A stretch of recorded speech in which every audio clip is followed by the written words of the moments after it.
নমস্কার। ক্রিয়াযোগ মিশনের তৃতীয় পর্বে সবাইকে স্বাগত।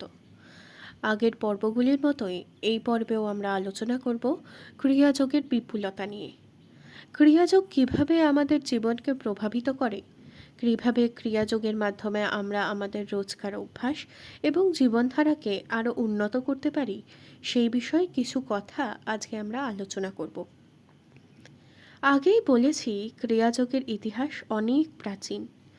বহুকাল ধরে এই বিদ্যা বা কৌশল যাই বলা হোক না কেন, তা ছিল গুপ্ত এবং বিশেষ কিছু মানুষের মধ্যেই সীমাবদ্ধ।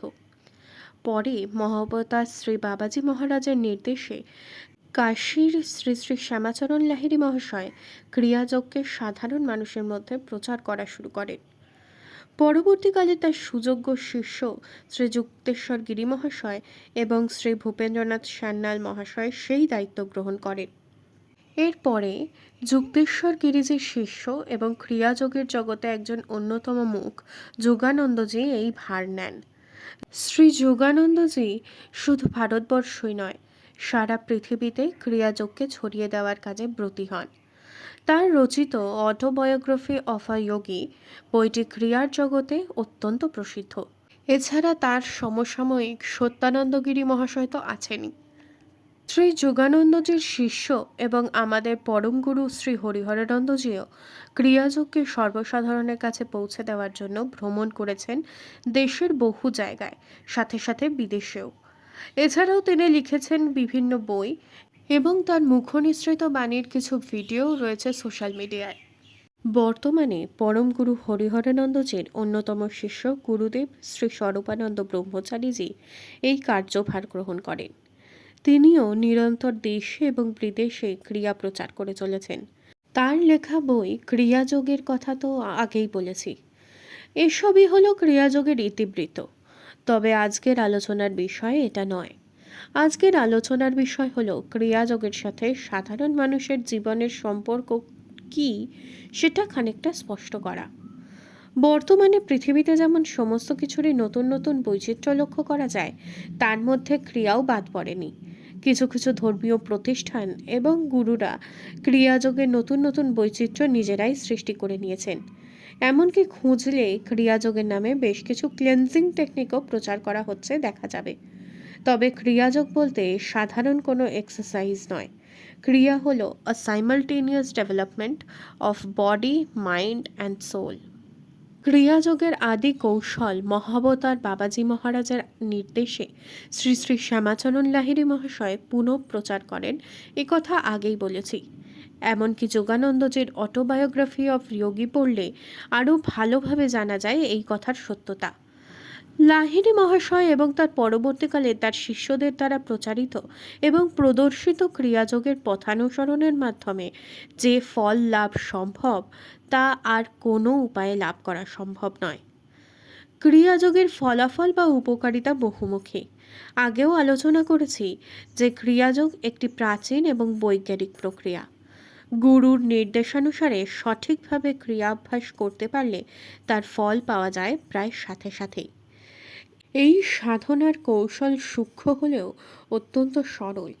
কোনোভাবেই এতে ক্রিয়াবানের কোনো ক্ষতির সম্ভাবনা থাকে না, বরং এতে ক্রিয়াবানের বহির্মুখী ইন্দ্রিয় অন্তর্মুখী হয় এবং মানসিক শান্তি বাড়ে।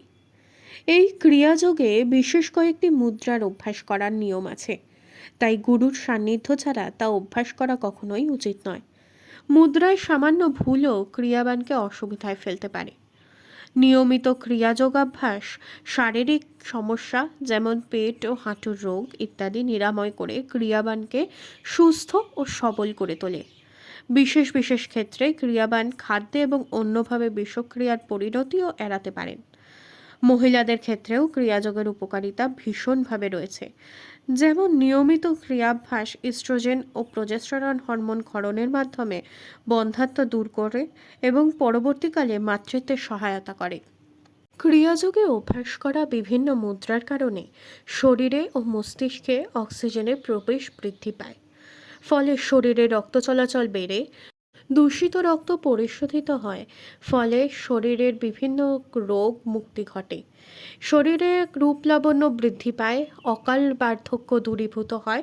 আবার এই যোগ শরীরে বার্ধক্যও প্রতিরোধ করে। এক কথায় ক্রিয়াযোগ সর্বরোগের মহৌষধ। অক্সিজেন যেহেতু মস্তিষ্কের খাদ্য, তাই মস্তিষ্কে অক্সিজেনের প্রবেশ বৃদ্ধি পাওয়ার ফলে মস্তিষ্কের ক্ষমতা বৃদ্ধি ঘটে। স্মৃতিশক্তি ও মনের একাগ্রতাও বৃদ্ধি পায়।